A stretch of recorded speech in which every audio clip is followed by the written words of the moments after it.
Ladies and gentlemen, nowadays we are in technology's era. Everything is done by technologies. The presence of technology is helpful for the people to make the job easier. Yeah, they don't have to do something difficult, but they can use technology for helping them doing anything easy. So, for example, if someone wants to sell something, they don't have to go around their city because there are numerous applications that can be used for promoting their goods. For example, like Facebook, Instagram, Shopee, Lazada, Tokopedia, and so on. And by using technology, for example, like social media, they can um, they can interact with someone, or they can people can interact with their beloved ones without meeting them in the flesh. Yeah, but there are some people who make use of this situation. They try to take away the essential data from internet users. It is detrimental. They utilize those data to their own business. Finally, we will be aggrieved. And yeah, this is called cybercrime. Yeah? We have already heard this term beforehand. And now we want to tell you three kinds of cybercrime that usually happened in our life. So the first kind of cybercrime is online scams. Yeah, the form of online scams can be like the advertisement that inform you have already win something and then ask your card for payment. However, you will never receive anything, but there are bizarre transactions that comes from your bank account. And yeah, you will be the victim of these online scams. And the second kind of cybercrime is phishing scams. The scammer tries to contact you suddenly on email, message, phone call, or even social media. They pretend to be the owner of a huge business such as bank, company, or the prominent shops. They will ask your personal information, for example, your bank account, your password, or your credit card number. And when you give those information to them, they will take away from you, and then they can use it for their own business, and you will be the victim of this cybercrime.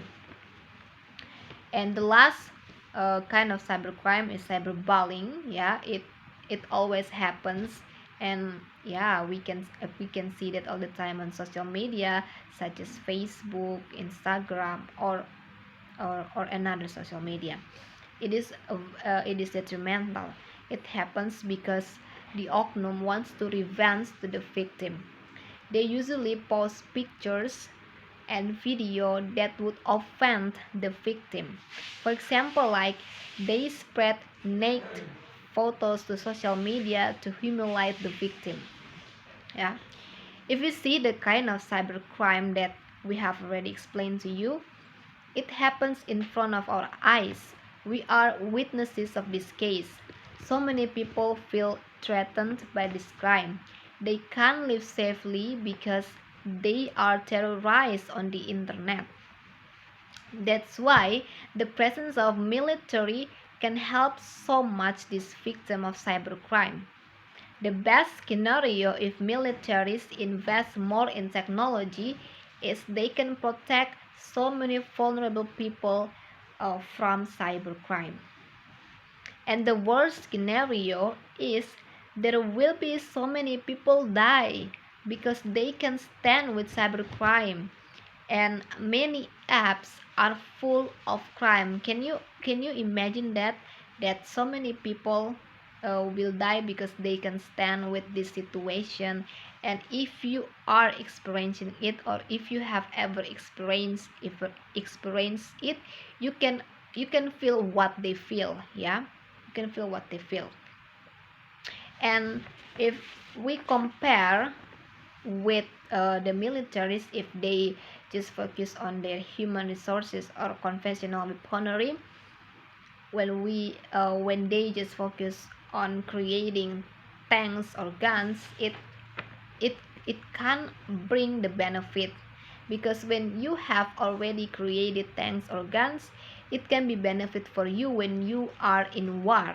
When you are in war, ladies and gentlemen, when you are in war. But now, in the situation, the pandemic COVID-19, everything will be online. The tanks and guns doesn't bring the benefit for you if you creating this weaponry. Yeah, it doesn't make something useful for you.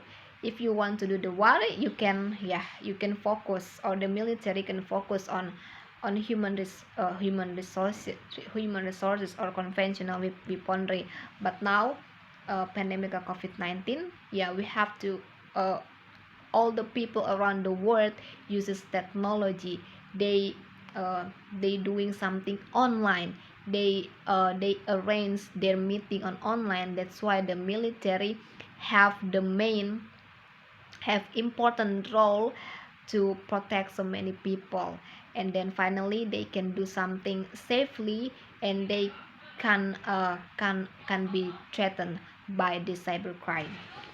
And our mechanism that we want to propose is, uh, propose if this policy, or if the militaries invest more in technology, is, the first thing, militaries can create an app to control all the data from a nation.